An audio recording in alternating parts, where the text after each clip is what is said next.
अकबर बीरबल के किस्से। जब एक पेड़ पर दो लोगों ने जताया मालिकाना हक, तो बीरबल ने दिखाई यह चतुराई।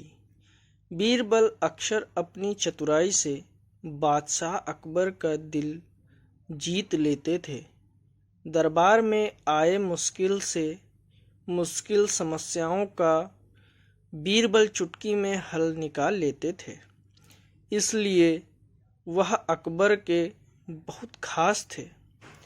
परिश्रम करने के बाद हर कोई फल की इच्छा रखता है, लेकिन कुछ लोग बिना परिश्रम किए ही छलपूर्वक दूसरे की चीज़ों को हासिल करने की कोशिश में रहते हैं। ऐसे लोगों का अंजाम भी बुरा ही होता है।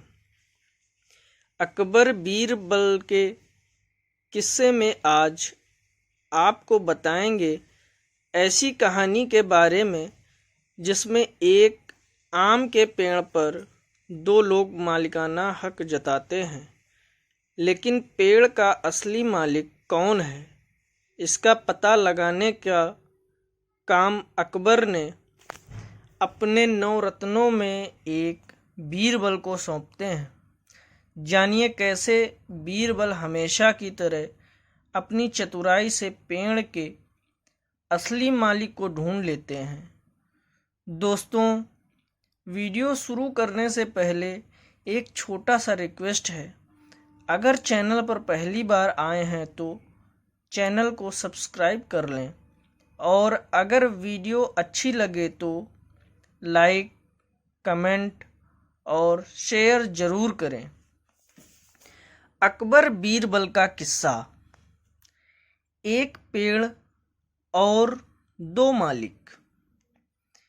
एक बार हमेशा की तरह बादशाह अकबर अपने दरबार में प्रजा की समस्याएं सुन रहे थे।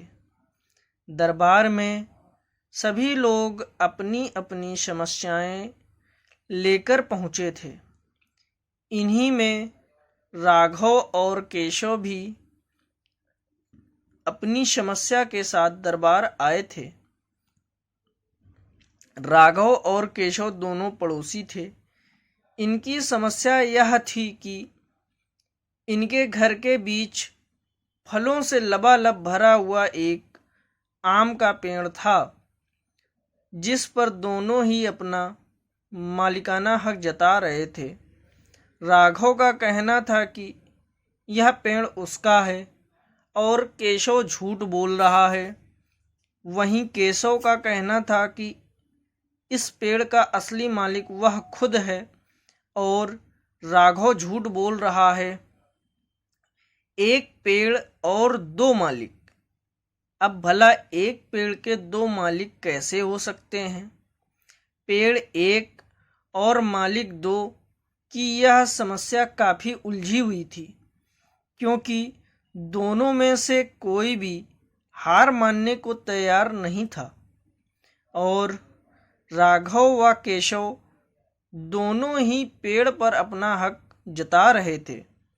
ऐसे में अकबर ने दोनों पक्षों की बातें सुनी और बहुत सोच विचार करने के बाद यह फैसला अपने 9 रत्नों में से एक बीरबल को सौंपा।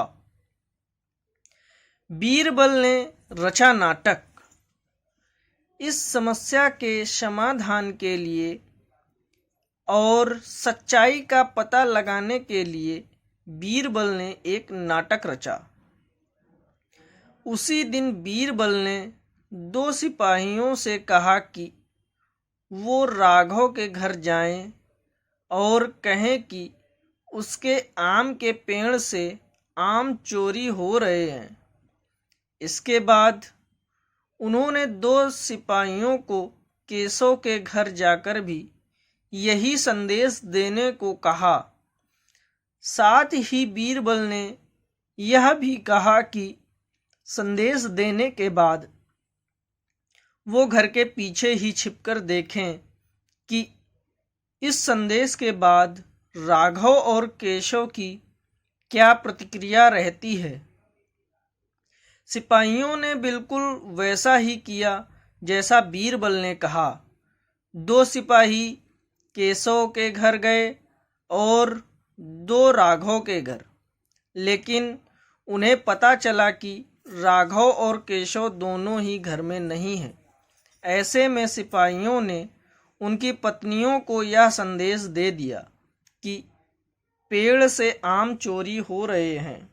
जब केशव घर आया तो उसकी पत्नी ने उसे आम के चोरी की बात बताई। यह सुनकर केशव ने कहा, अरे भाग्यवान, पहले खाना तो खिला दो। आम के चक्कर में अब क्या भूखा बैठा रहूं? और वैसे भी कौन सा वह हमारा अपना है? चोरी हो रही है तो होने दो। इतना कहकर केशव आराम से बैठकर खाना खाने लगा। लेकिन जब राघव घर आया और उसकी पत्नी ने उसे आम चोरी होने की बात बताई तो वह यह सुनते ही उल्टे पांव पेड़ की तरफ भागा। उसकी पत्नी ने पीछे से आवाज लगाई कि अरे खाना तो खा लीजिए। राघव ने कहा, खाना तो सुबह भी खा सकता हूँ, लेकिन अगर आज आम चोरी हो गए तो मेरे पूरे साल की मेहनत पर पानी फिर जाएगा। सिपाहियों ने दोनों के घर के बाहर छिपकर यह सारा नज़ारा देखा और दरबार जाकर बीरबल को सारी बात बताई। ऐसे खुली झूठे व्यक्ति की पोल। अगले दिन केशव और राघव दोनों दरबार में हाजिर हुए और दोनों के सामने बीरबल ने अकबर से कहा, जहां पनाह सारी समस्या की जड़ आम का पेड़ है, ऐसे में क्यों ना हम वो पेड़ ही कटवा दें। न रहेगा बांस, न बजेगी बांसुरी। अकबर ने इस बारे में राघव और केशव से पूछा कि इस बारे में आप दोनों का क्या ख्याल है। इस पर केशव ने कहा, हुजूर, आपकी हुकूमत है, आप जैसा कहेंगे मैं उसे चुपचाप स्वीकार कर लूँगा। लेकिन राघव ने कहा, मालिक, मैंने 7 साल तक इस पेड़ को सींचा है। आप भले ही यह पेड़ केशव को दे दीजिए, लेकिन कृपा इसे कटवाएं ना। मैं आपके आगे हाथ जोड़ता हूँ मालिक। पेड़ को मिला सच्चा मालिक और झूठे को हुई सजा। केशव और राघव की बात सुनकर जब अकबर ने बीरबल की ओर देखा और कहा कि तुम्हारा क्या कहना है बीरबल। इसके बाद बीरबल ने अकबर को बीती रात का किस्सा बताया और कहा कि जहां पनाह पेड़ एक और मालिक 2, ऐसा भला कैसे हो सकता है। कल रात हुई घटना और आज हुई इस बात के बाद यह साबित हो चुका है कि राघव ही पेड़ का असली मालिक है और केशव झूठ बोल रहा है। पेड़ के असली मालिक का पता बहुत ही समझदारी से लगाने के लिए अकबर ने बीरबल को शाबाशी दी और साथ ही उन्होंने अपने हक के लिए लड़ने के लिए राघव को भी बधाई दी। अकबर ने चोरी करने और झूठ बोलने के लिए केशव को जेल में बंद करने का आदेश दिया। दोस्तों, यह वीडियो अगर आप लोगों को अच्छी लगी हो तो लाइक, कमेंट और शेयर करें। चैनल पर अगर पहली बार आए हैं तो चैनल को सब्सक्राइब कर लें।